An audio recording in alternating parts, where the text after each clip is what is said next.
we immediately take upon ourselves the battlefield mood. We go to war. Here, President Ibrahim Traore of Burkina Faso. Yes. He was threatened by the African commander of the United States Army. President Putin of Russia wanted President Traore to go and attend a summit. It was a celebration, a celebration in Russia. Okay. But they were fearing that if he uses his own presidential jet, the French military, in collaboration with the US, might cause an air crash.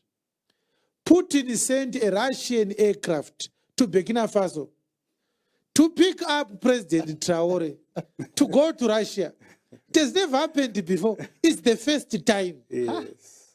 And after the celebrations in Russia, Putin brought President Traore back to Burkina Faso. This is not transport. Yakapiwa Traore na Putin. It's a military statement. Yes. Okay. Yakaitwa na Putin. Kuti from now onwards, anyone who touches Traore has provoked me to war. This was no river. Go and study geopolitics and go and study battlefront tactics and international war. Go and study it. You will find out. Hakuna munhu anoita ubenzi wokudonedza a Russian aircraft, including USA.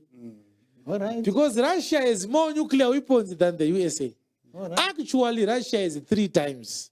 Stock power in Russia. It's 3 times. I think they have around 450 warheads. And the United States is around 150. Kungoiona yakanyorwa kunzi Russia Federation. I don't think. Nana Macron vanototi ngatichende torara. Zvadhakwa. It's a statement. Yekuti mukambata takutenda kuhondo. You understand? Yes. So mu kingdom mune principle yekuti anything should not threaten a kingdom. Yes. Kingdom inobvenda kuhondo ipapo. Yes. Problem yekuti murarame se kingdom manje. Ndeye kunge musina army. Because madzimai aende kuhondo. Saka munyora ari kuti iye Mwari vakatuma Moses kuti ave mununuri wavaIsraeri vakanga vari muutapwa muIjipita. Onai zvakaitwa verse 24. Inoti kudii? Akaona mumwe achiitirwa sakarurama. Yes. Ndokumurwira. Akaita sei? Akauraya muIjipita. Saka imimi munofokasa pakuti Moses akarwira muHebheru. Amuone kuti akamurwira nekuuraya muIjipita. Sometimes deliverance could deliver A, kunoda kuuraya B. Yes. Izvozvi kumachechi hazvizikanwe. Yes. But enda kuRoman Catholic Church vanozviziva izvi. Roman Catholic Church ndiyo chechi yega panyika panapa ine army. Amoti munozviziva here? Kuti Vatican City is recognized as a state at the United Nations General Council. Vatican City in a representative to United Nations.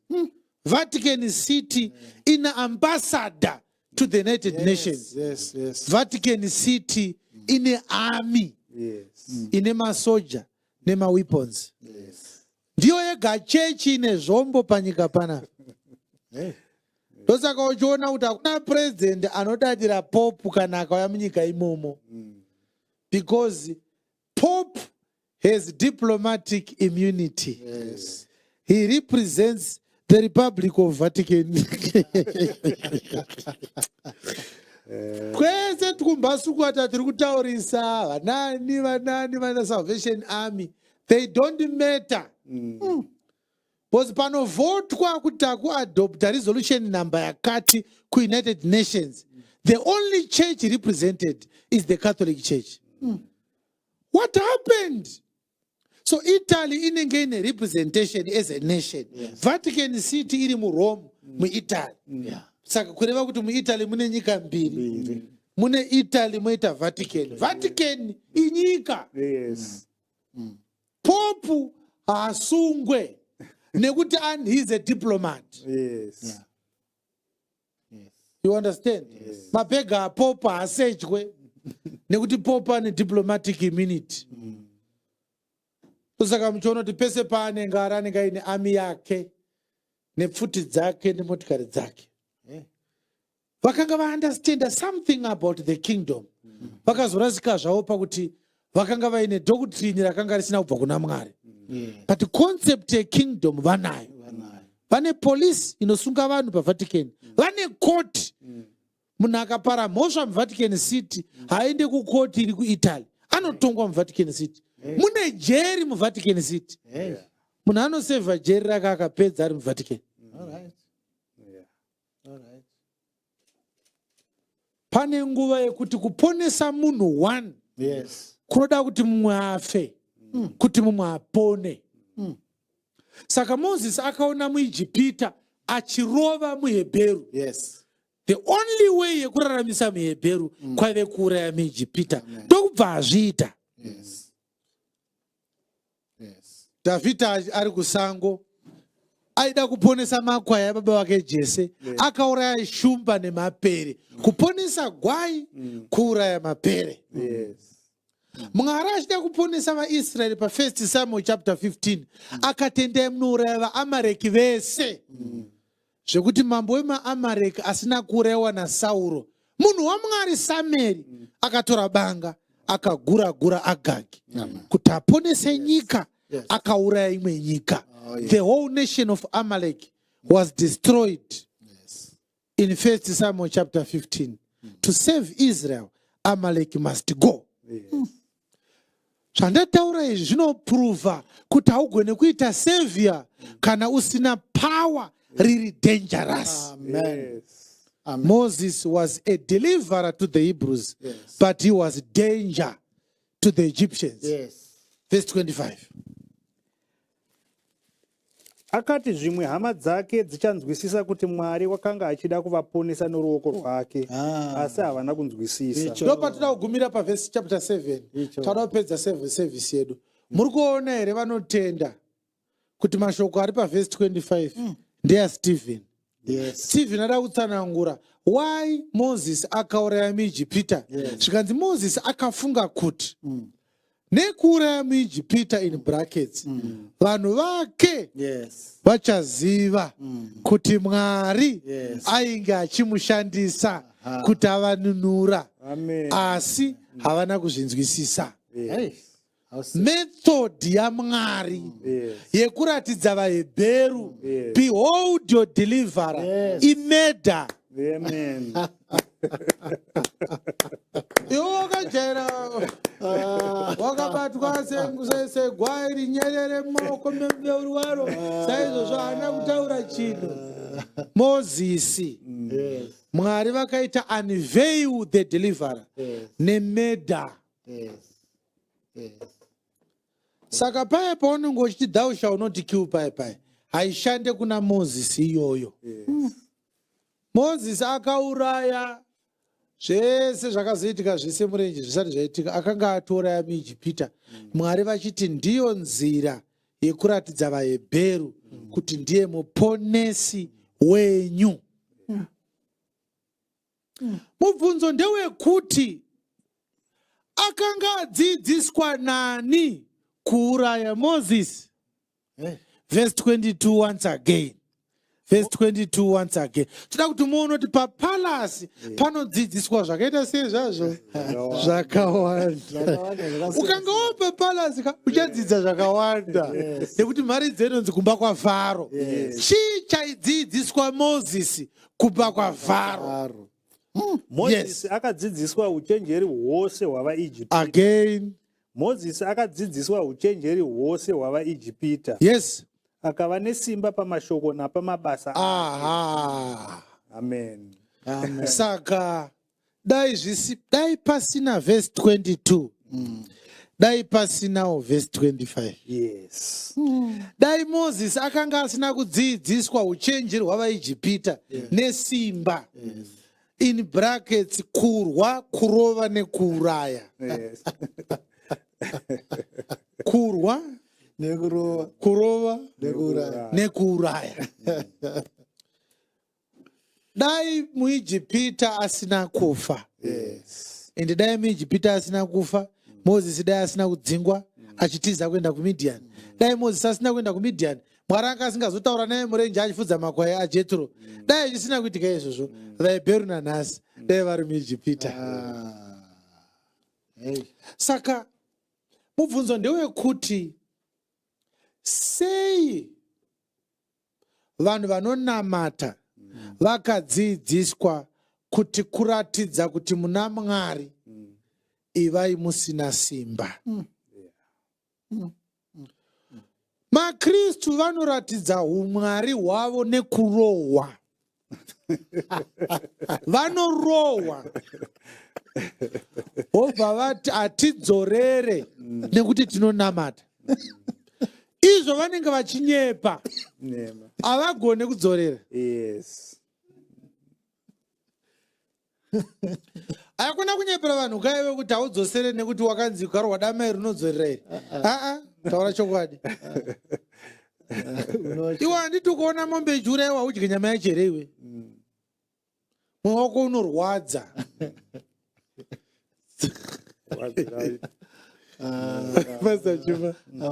MaKristu anoratidza uKristu hwavo nekuroveka. Izvo muponesi wavakapiwa akaratidza uponesi hwake nekurova. Yes. Mebhera akatoti dondiuraya. Haumbondirova, unondiuraya. But haana mebheri Moses. Haana. Apparently throughout his life, Moses did not kill any Hebrew. Yes.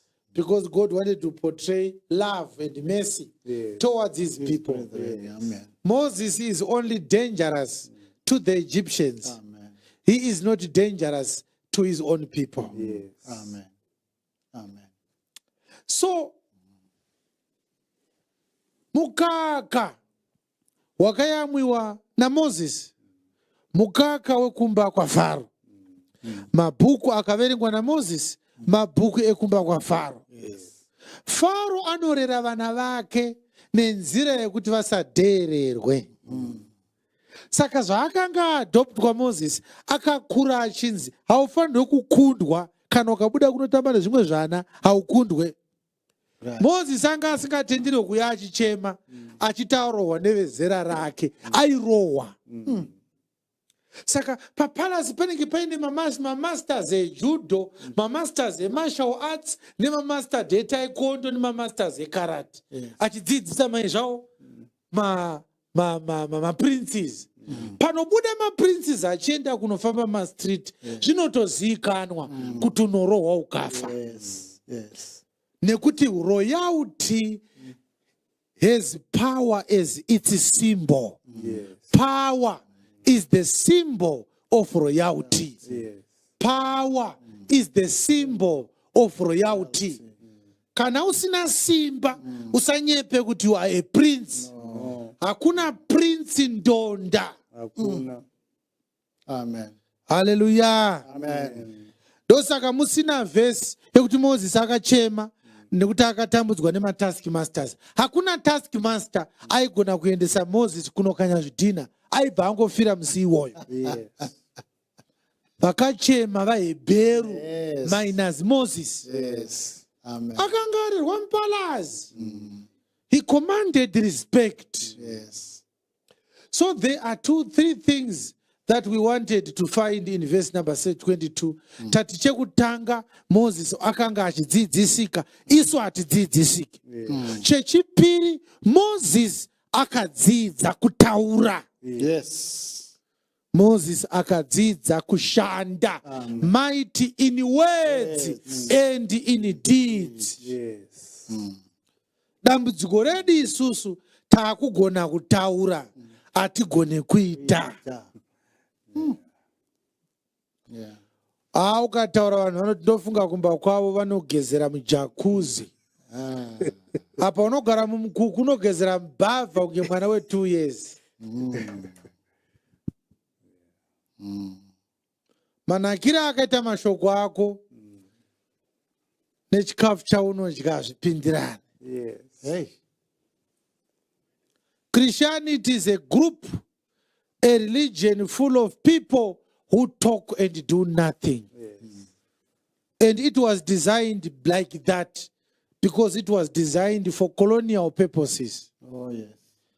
We are not Christians. We must get strong, not only in words, but in deeds. Yes. Kutaura kushoma, oita. Yes. Mabasa ako ndo anopupura kuti unoziva zvauri kuita. Amen. Toda kuzodai kwete. Wandii kumboita zvimwe zvinhu wakanyarara. So I want us to learn, ndoda kuti tidzidze manheru ano, kuti kumba kwaFaro kwakatigadzirira prince asingatye. Amen. Kumba kwaFaro kwakatigadzirira prince asingazengurire. Yes. Asingamuke na 10 o'clock vanhu vaenda kumabasa. Kumba kwaFaro kwakatigadzirira prince Moses. Yes. Anoti akati hongu ane tuhongu kusvika achifa. Haagabe ndinoda handidi. Hauzikanwe zvaunonyatsoda chaizvo unochinja kunge rwavhe. Princes value their words. Amen. The word of a prince is his bond. Amen. He doesn't need to swear. Amen. This is why princes don't sign agreements. Yes. Vanotaura vari patable, so kuti ndichakupa mwanasikana wangu ave mukadzi wako, votoparadzana. Votozona mukadzi achiuya achinzi Solomon akapuwa mukadzi naFaro. Mumwe mukadzi waSolomon anga ari mukunda waFaro. Hazvina kunyoreranwa pasi. Hey. Maprinces nemakings, Yes. mashoko avo akavakoshera. Amen. Ndinokupa mari yako mwedzi unouya, mwedzi unouya unomupa mari yake. Zvaunotaura ndo zvaunoita. Yes. Ndo zvakaita maprinces izvozvo. Amen. Hallelujah. Maprince aswera achiteedzana nevanhu vasina maturo. I saw. Unosvibiswa. Ndo vanofamba kana katuruza asina nemusoro weso. Ha?